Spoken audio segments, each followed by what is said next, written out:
తెలంగాణ రాష్ట్రంలో నల్గొండ జిల్లా నాగార్జున సాగర్ ప్రాంతంకు అతి సమీపంలో కృష్ణానది తీరాన ఎన్నో ప్రత్యేకతలతో కొలువైంది ఈ బుద్ధవనం. పాకిస్తాన్ నుండి ఆంధ్రప్రదేశ్లో అమరావతి వరకు ప్రపంచంలో ప్రత్యేకించిన బౌద్ధ ఆరామాల నుండి బుద్ధవన చరిత్రను స్వీకరించారు. ఇది సిద్ధాంతి నుండి గౌతమి వరకు బుద్ధుడి యొక్క పూర్తి చరిత్రను ఒకే చోట్లో తెలుసుకునే విధంగా బుద్ధవనాన్ని నిర్మించారు. ఇది మొత్తం చూసుకున్నట్టయితే 274 ఎకరాల్లో విస్తరణలో ఉంటుంది.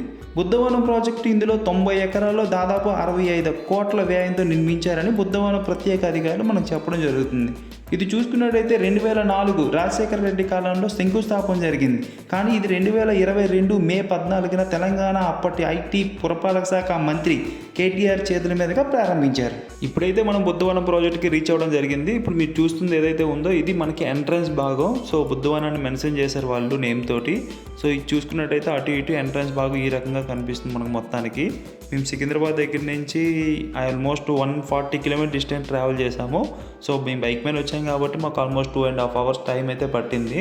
సో ఈ వీడియోలో మీకు డ్రోన్తో పాటు రికార్డ్ చేయడం జరిగింది. సో నైట్ టైం ఏ రకంగా కనిపిస్తుంది అనేది కూడా మీకు విజువాలిటీ ఉంటుంది. సో ఈ వీడియోని అయితే మటుకు పూర్తి వరకు చూడండి. బుద్ధవనం ఒక అద్భుత ఆధ్యాత్మిక వనం. ఇక్కడ ప్రతి అడుగు ఎన్నో మధుర స్మృతులను మిగులుస్తుంది. కొన్ని సంవత్సరాలుగా నిర్మితం అవుతున్నప్పటికీ తెలంగాణ ప్రభుత్వం వచ్చాక పనులు వేగవంతయ్యాయి. ఇప్పుడు చూసుకున్నట్టయితే 5 భాగాలుగా పూర్తి చేశారు. బుద్ధ చరిత్రవనం, బుద్ధ పార్క్, జ్ఞానవనం, స్తూపవనం, మహాస్తూపం. వీటి యొక్క పూర్తి వివరాలను ఈ వీడియోలో మీకు కళ్ళకు కట్టినట్టుగా చూపించడం జరుగుతుంది. Please watch the video. మీకు ఎదురుగా కనిపిస్తున్న మహాస్తూపం యొక్క కింద భాగంలో ఈ యొక్క మ్యాప్ను పొందుపరచడం జరిగింది. సో ఈ మ్యాప్లో మనం చూసుకున్నట్టయితే ఈ గ్రీన్ కలర్ ఏవైతే ఉన్నాయో సో ఇది మనకి ప్రజెంట్ ఆల్రెడీ రెడీ అయ్యి ఉన్న ప్రాంతం. ఇందులో మనం చూసుకున్నట్టయితే ఈ స్తూపం యొక్క కింద భాగంలో మన యొక్క ఆచార్య నాగార్జున వాళ్ళని స్తూపాన్ని ప్రతిష్ఠించారు. మహామూర్తి ధ్యానాన్ని విస్తరింపజేసి 2వ బౌద్ధుడిగా ఇతని పేరు తెచ్చుకున్నారు. ఈ మెయిన్ గేట్ దగ్గర నుంచి మనం లోన్కి ఎంటర్ అయిన తర్వాత లెఫ్ట్ సైడ్ మనకి టికెట్ కౌంటర్ కనిపిస్తుంది. సో ఈ టికెట్ కౌంటర్ యొక్క ప్రైజ్ లిస్ట్ అనేది మీకు ఈ స్క్రీన్ పైన ఇవ్వడం జరుగుతుంది.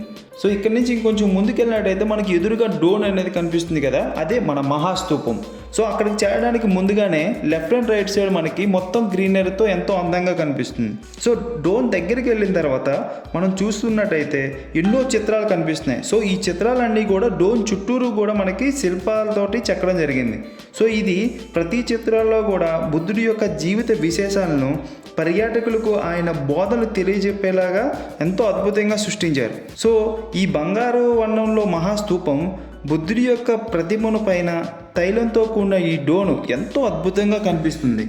వీటితో పాటు ఇక్కడ కనిపిస్తున్న ఈ శిల్పాలు కూడా మన కళ్ళని ఎంతో మెరిపిస్తున్నట్టు ఉంటాయి. సో ఇంత అద్భుతంగా తయారు చేసిన ఈ శిల్పాలు ఈ కళాకారులందరూ కూడా మన ఆలగడ్డ, కర్నూలు, తిరుపతి, దర్గి, ఒడిస్సా, తమిళనాడుకు చెందిన 200 మంది శిల్ప కళాకారులు దీనికోసం పనిచేశారంట. ఇక్కడ చూస్తున్నారు కదా ఎంత అద్భుతంగా కనిపిస్తుందో.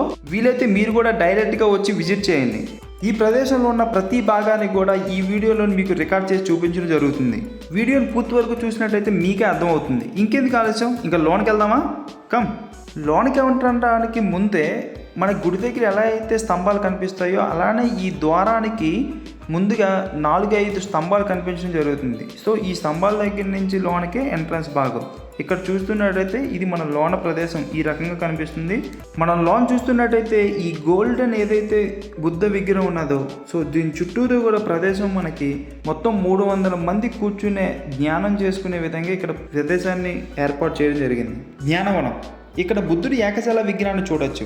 దీన్ని ఆవుకాన స్టాచ్యూ అని కూడా పిలుస్తారు. శ్రీలంక ప్రభుత్వం బహుకరించిన 27 feet బుద్ధ విగ్రహాన్ని ఇక్కడ ప్రతిష్టాపించారు. ఇది శ్రీలంకలో ఉన్న ఆవుకాన అనే నిజమైన బుద్ధ విగ్రహానికి ప్రత్యేక నమూనా. స్తూపవనం. మన ఈ స్తూపవనం చూడడానికి ముందుగా ఎంటర్ అయినట్టయితే రైట్ సైడ్ మనకి ఇటువంటి బోర్డు కనిపిస్తుంది. దీనిపైన స్తూపవనం అని రాయడం జరుగుతుంది. సో అలానే దీంట్లో మొత్తం వివరణ అనేది ఇక్కడ ఎన్ని స్తూపాలు ఉన్నాయో వాటి యొక్క పూర్తి వివరాలను తెలియజేస్తున్నారు. సో మొత్తం ఈ స్తూపం యొక్క ప్రాజెక్ట్ మొత్తాన్ని మనం చూద్దామండి. చూసినట్టయితే ఇక్కడ ప్రపంచంలో 8 దేశాల్లో ఉన్న ప్రముఖ బౌద్ధ స్తూపాలను ఒకే చోట ఆవిష్కరించడం జరిగింది. అందులో భాగంగా China, Pakistan, Nepal, Afghanistan, Sri Lanka, Tibet, Bhutan. So వీటితో పాటు భారత్లో ఉన్న అజెండా స్తూపం, సారనాథ్ స్తూపం, మాణిక్యాల స్తూపం, సాంచీ స్తూపం, కల్లెల్ స్తూపం. సో ఇవన్నిటిని చూసుకున్నట్టయితే ఆయా దేశాల యొక్క ఒరిజినల్ కట్టడాలతో ప్రతిబింబాలుగా మనకి దర్శనమిస్తున్నాయి. జాతక పార్కు. ఇప్పటి వరకు 547 వాడుకలో ఉన్నాయి. జాతకవనంలో పూర్వజన్మలో జరిగిన 40 రకాల జాతకాల కథలను ఇక్కడ ప్రత్యేకంగా పొందుపరిచారు. జాతకాలను బౌద్ధులు బాగా విశ్వసిస్తారు. నిండు పౌర్ణమి రోజున బౌద్ధుడి యొక్క భిక్షుల చేత ఈ జాతకాలు చెప్పించుకునేందుకు బౌద్ధులు ఆసక్తి చూపిస్తారు. బుద్ధ చరితావనం. సిద్ధార్థుడిగా ఒక గొప్పటి కుటుంబంలో జన్మించిన బుద్ధుడు గౌతమ బుద్ధుడిగా ఎలా మారారో చరిత్రలో వివిధ దశలను వివరించే విధంగా స్తూపాలను వాటి ఆకారాలను ఏర్పాటు చేశారు. బుద్ధుడి చరిత్ర తెలిపే శిల్పాలు ఆంధ్రప్రదేశ్లో అమరావతి బౌద్ధ మహాస్తూపాలను పూర్తిగా రాతితో చెక్కి శిల్పాలు బొమ్మలలో కనిపిస్తున్నాయి.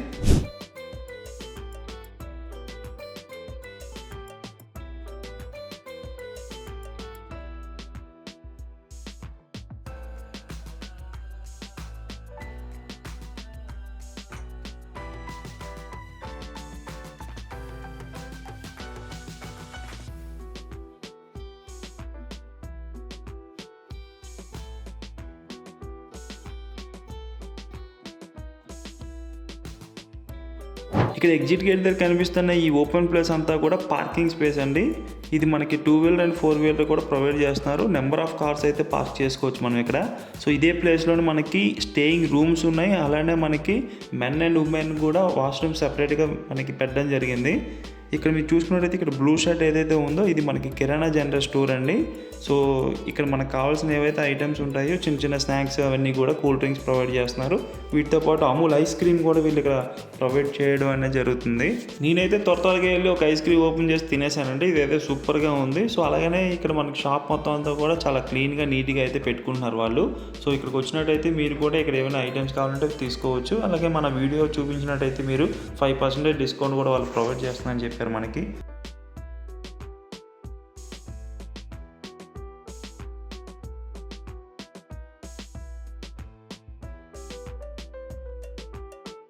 ఈ బుద్ధవన ప్రాజెక్టుకు అతి సమీపంలో నాగార్జున సాగర్ డ్యామ్ ఉందని మీకు వీడియో స్టార్టింగ్లో చెప్పడం జరిగింది కదా. సో ఇప్పుడు మన డ్రోన్తో రికార్డ్ చేసిన ఫుటేజ్ కూడా మీకు చూపించడం జరుగుతుంది. సో ఈ నాగార్జున సాగర్ ప్రాజెక్టు దేశంలోనే ప్రసిద్ధి పర్యాటక కేంద్రంగా ఉంది. ఇప్పుడు బుద్ధవనం అందుబాటులోకి రావడంతో విదేశీ పర్యాటకుల సంఖ్య కూడా ఇంకా పెరిగింది. బుద్ధుడి ఆనవాలు జీవిత చరిత్ర రూపొందించుకున్న ఈ ప్రాజెక్టు పనులు చూసి విదేశీయులు అయితే ఆశ్చర్యపోతున్నారు అనుకోండి. వీటితో పాటు ఇంకో విషయం చెప్పమంటారా, ప్రపంచంలోనే పెద్ద మ్యూజియం అది మన నాగార్జున మ్యూజియం. సో వీటితో పాటు మీరు చూసుకున్నట్టయితే ఇక్కడ జలపాతాలు, మన నాగార్జున కొండలు, ఇలా ప్రదేశం అనేది చూడడానికి ఎంతో కన్నులు విందుగా ఉంటుంది. సో తప్పకుండా మీ ఫ్యామిలీతో అయితే మటుకు ఏదో ఒక రోజు విజిట్ చేయండి. సో టైమింగ్స్ కూడా మీకు ఇందాక వీడియోలో మెన్షన్ చేసినట్టు టైమింగ్స్ ఉంటాయి మీకు అక్కడ.